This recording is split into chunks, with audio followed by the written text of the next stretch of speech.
Hello, I'm Ash Cheater with LOCO Populist's Reading Between the Headlines podcast, making sense of local and national news. Awake, not woke.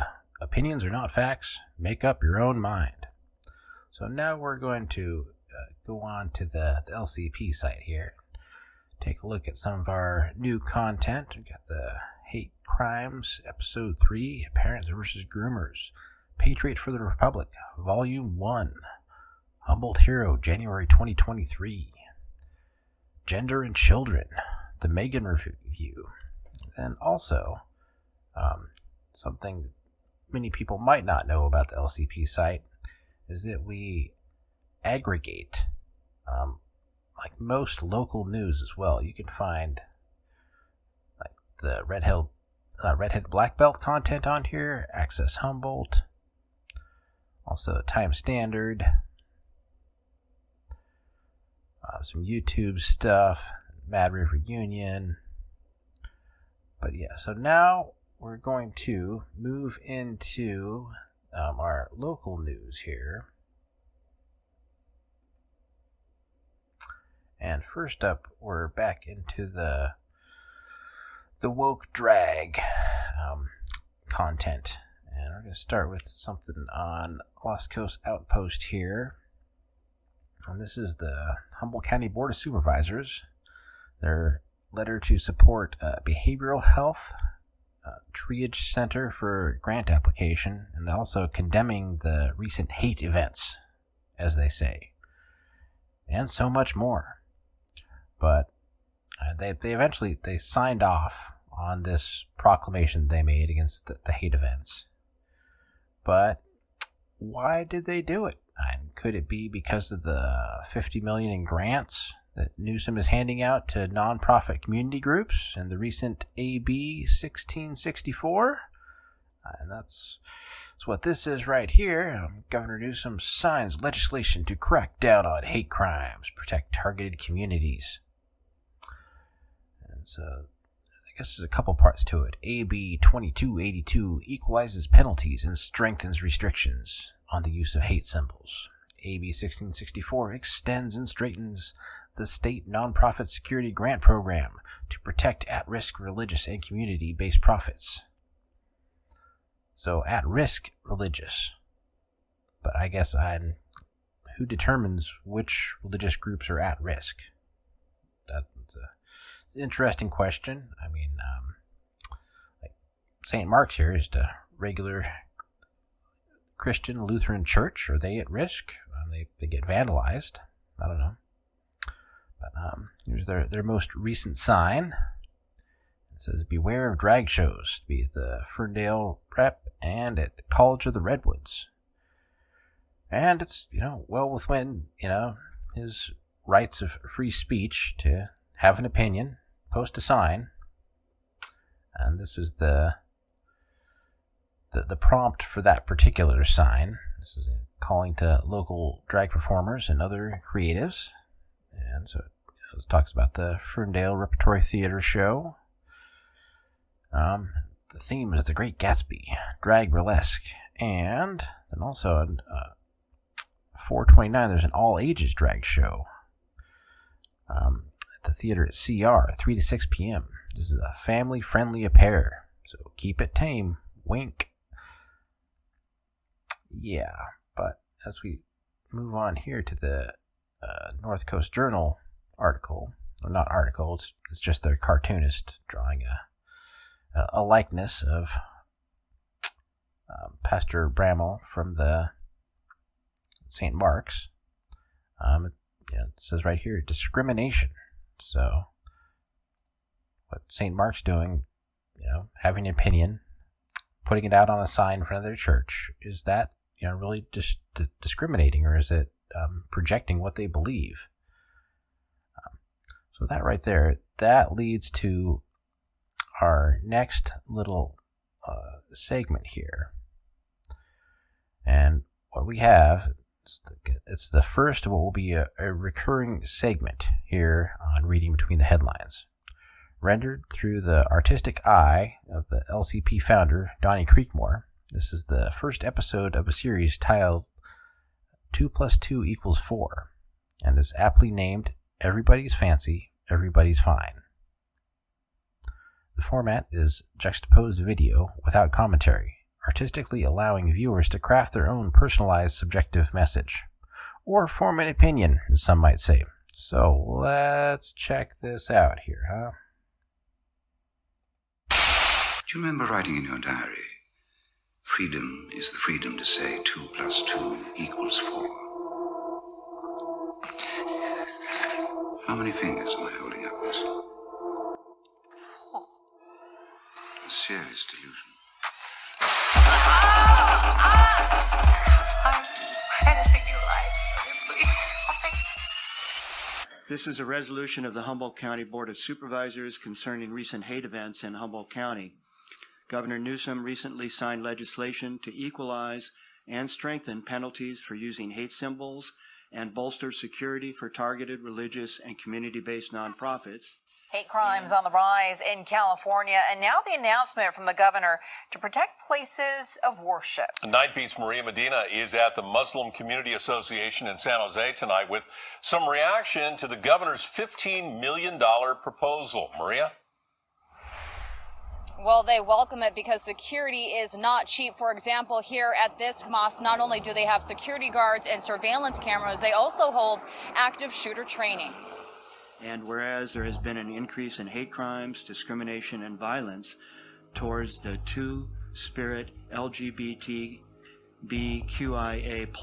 in the United States and in Humboldt County. According to a research paper that was recently published to the Journal of the American Medical Association Pediatrics, show that there has been a 389% increase in children receiving mastectomies from 2016 through 2019. I want to say that again. Children receiving mastectomies.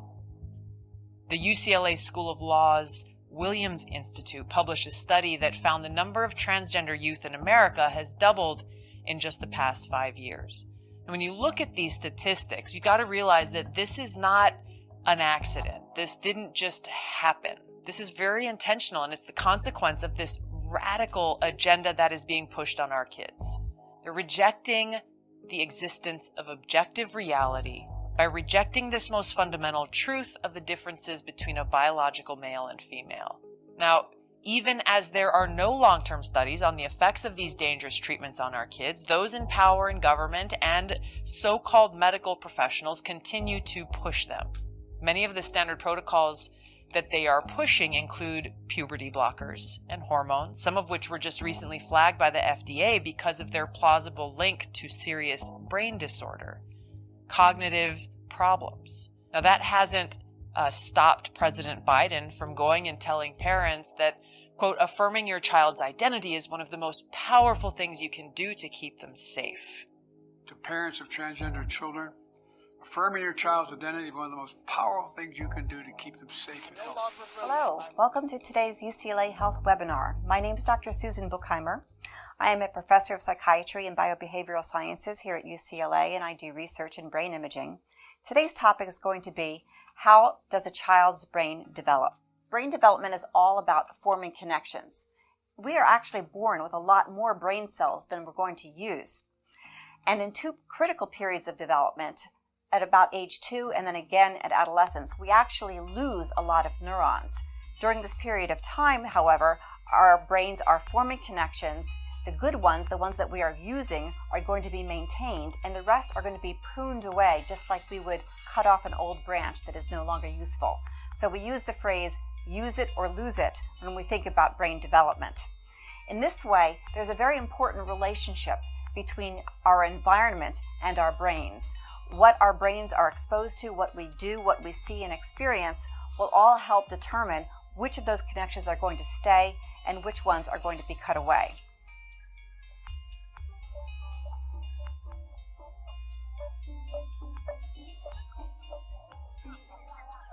Science tells us that the experiences we have actually affect the physical architecture of the developing brain. This means that brains aren't just born, they're also built over time based on our experiences. Just as a house needs a sturdy foundation to support the walls and roof, a brain needs a good base to support all future development. Positive interactions between young children and their caregivers literally build the architecture of the developing brain. Building a sturdy foundation in the earliest years provides a good base for a lifetime of good mental function and better overall health. So just... Whereas the contributions of all members of this community, including Black, Indigenous, and all people of color, BIPOC, Two-Spirit, LGBTIA plus identifying, and all religious backgrounds are welcome and valued. And whereas racism and identity-based hate is wrong. I think we know what we're up against. We do, don't we? You know, to just be grossly generalistic, you could put half of Trump supporters into what I call the basket of deplorables. Right? The racist, sexist, homophobic, xenophobic, Islamophobic, you name it. And unfortunately, there are people like that. And he has lifted them up. Donald J. Trump is now President of the United States. President Obama is the ex-president. And Mr. Trump, for the moment, steps loose in for the inaugural What a great honor to be able to introduce for the first time ever anywhere the 45th President of the United States of America, Donald.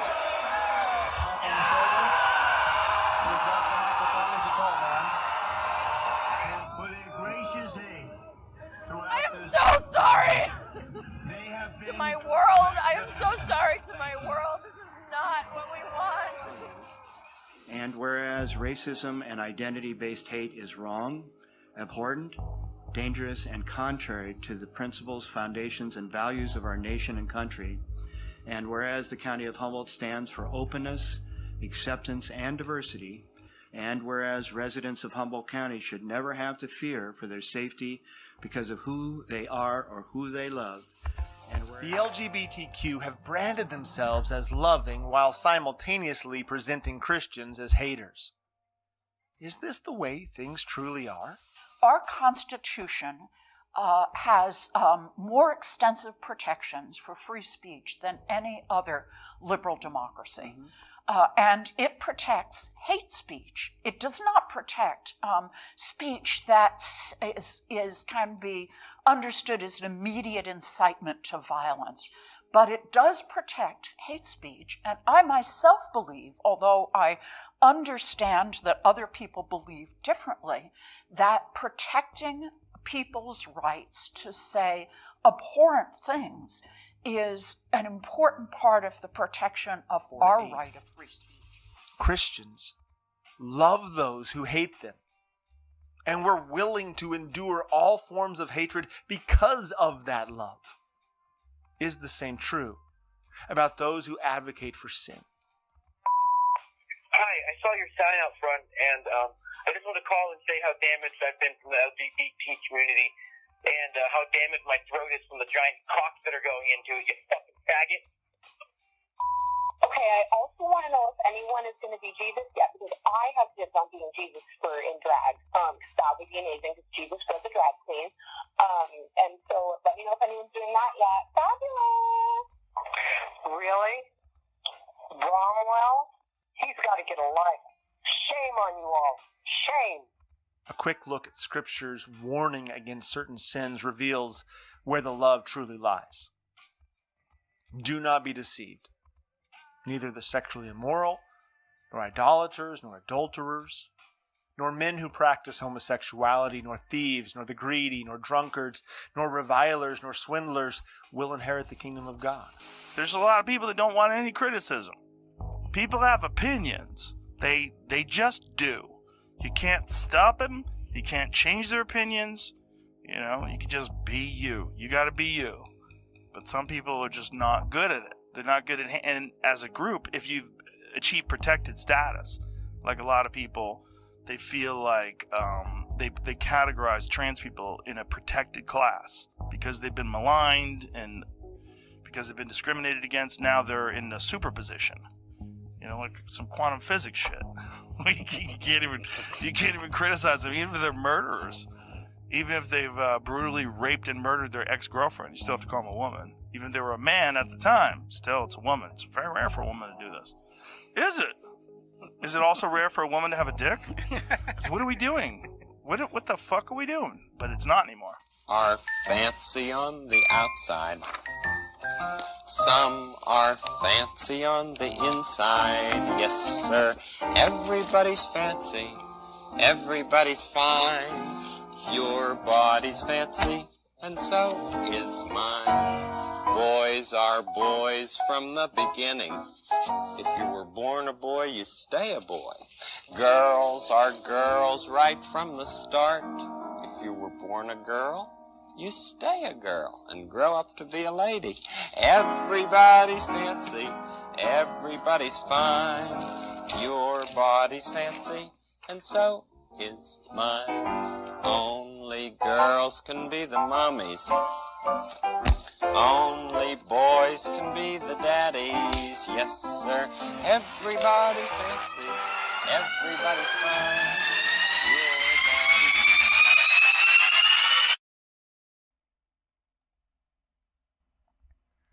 Well, that is interesting to say the least, and I hope you're able to ponder that, and as we said before, maybe it'll help you form an opinion or something.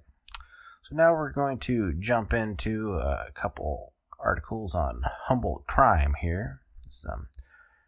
Deputies patrolling the Dow's Prairie arrest a man wanted for robbery and false imprisonment. It's on January 28, 2023, about 12:50 p.m., Humboldt County Sheriff deputies on patrol in McKinleyville area observed a man known to be wanted for violent felony charges walking on the 3600 of Dow's Prairie Drive. Deputies contacted the man, 25-year-old Tavin D. Evans, and took him into custody with the assistance of a K-9 deputy Yahtzee. No one was injured during this apprehension. Well, that is good to hear. Moving on, we got another little crime article. This is talking about Fortuna Police, and they're releasing details of a number of recent arrests. And so they'd like to take the time to thank the community for their support of the K-9 program and officers.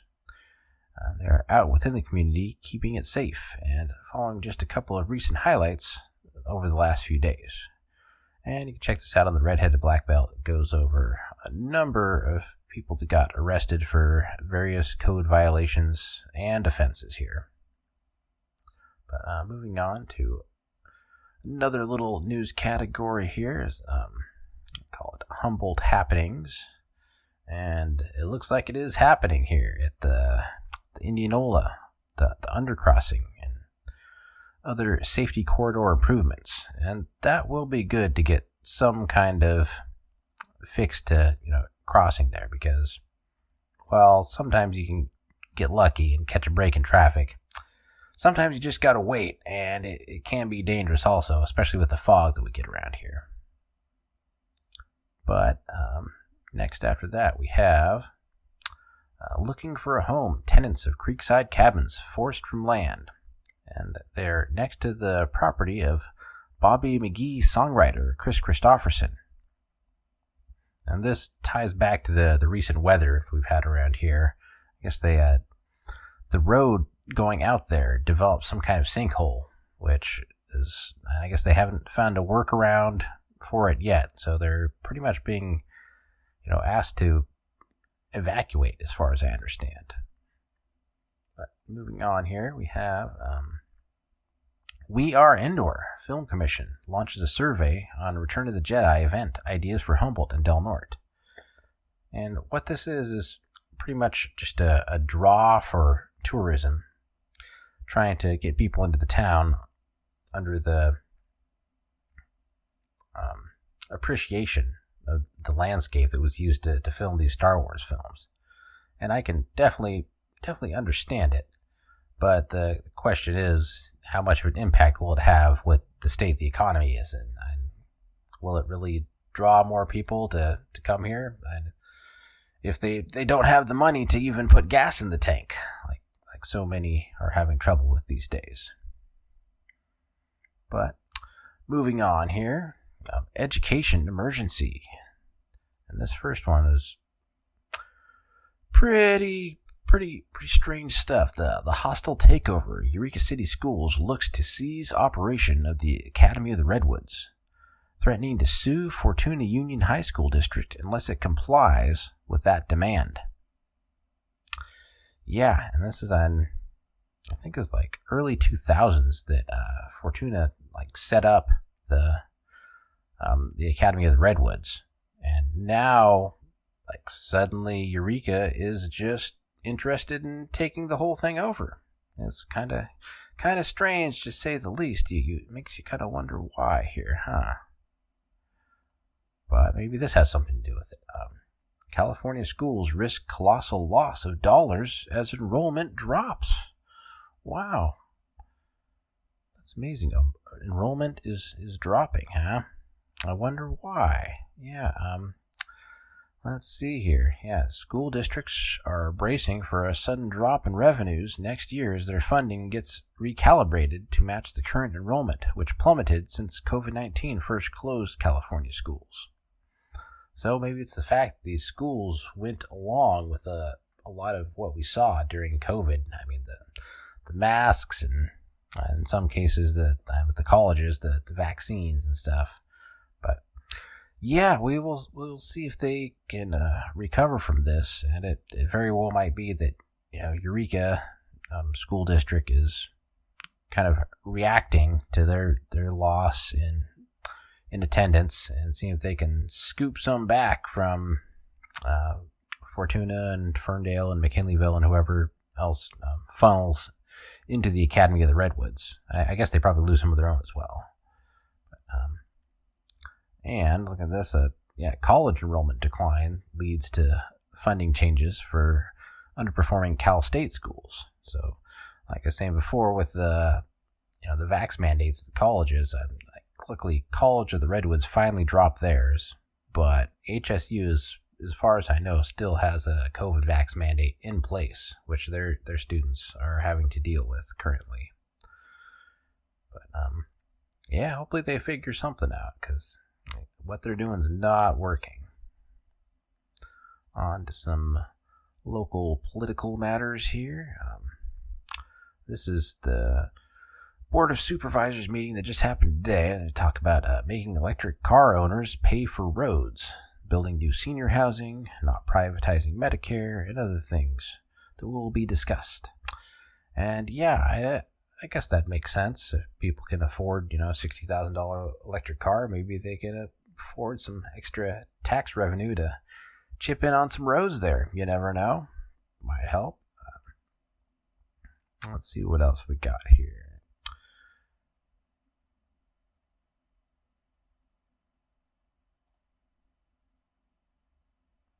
Yes, okay, so this is over in Redding here. This is California, Magalled County bans Dominion voting machines in a heated meeting. Let's see, the county described the New York Times Magalled following the recall of the longtime supervisor Leonard Motti in February 2022. It's California ground zero for Stop the Steal madness. Since November 2020, the county elections chief Kathy Darling Allen has been able to deal with everything from aggressive individuals impersonating election officials to frivolous demands that the office defy state law and preserve records it is required to destroy. Well, and these guys are they're part of the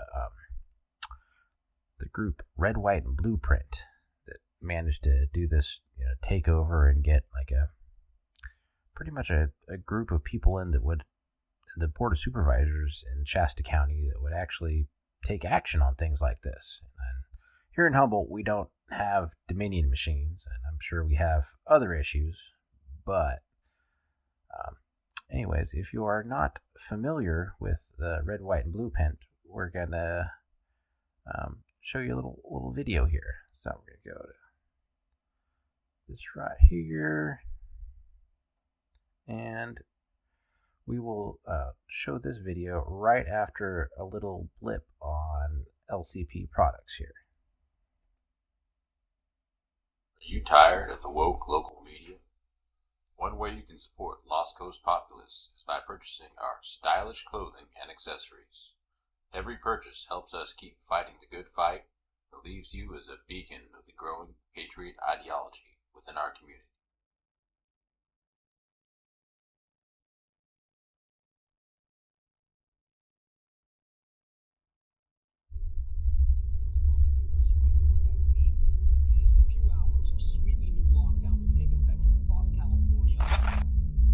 My fellow Americans, it is time to take our freedom back.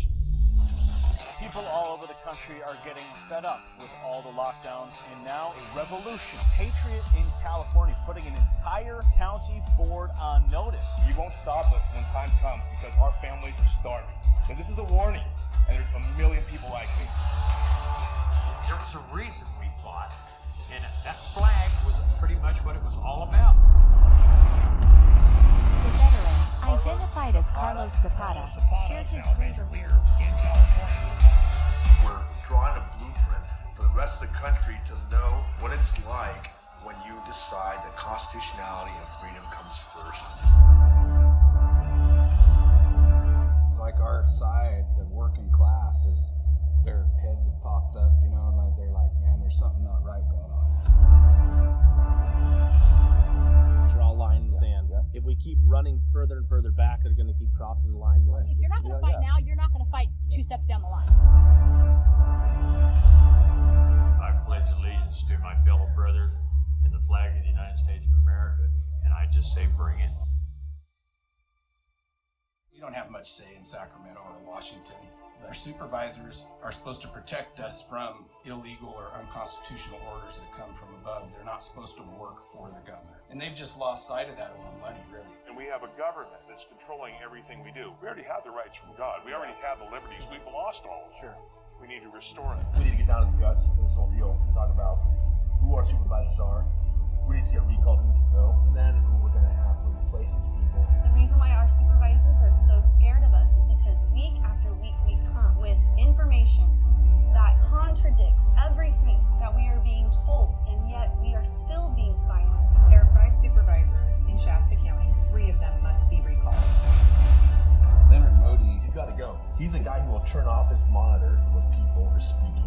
It's your job to listen to us. This whole COVID thing happened. Everybody's kind of on the fence, like what's going on? School started, and it started hitting home with all of our children. I think all of us have heard that I won't set my child on fire to keep yours warm. Right. Right. But I was telling him, I will set myself on fire to keep my kids warm.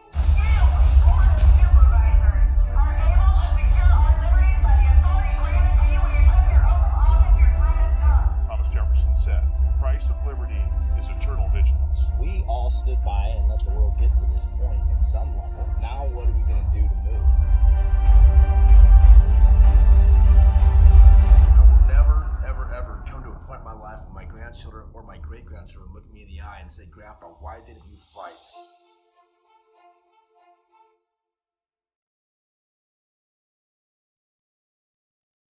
Yeah, so definitely check that out if you're not familiar with those guys.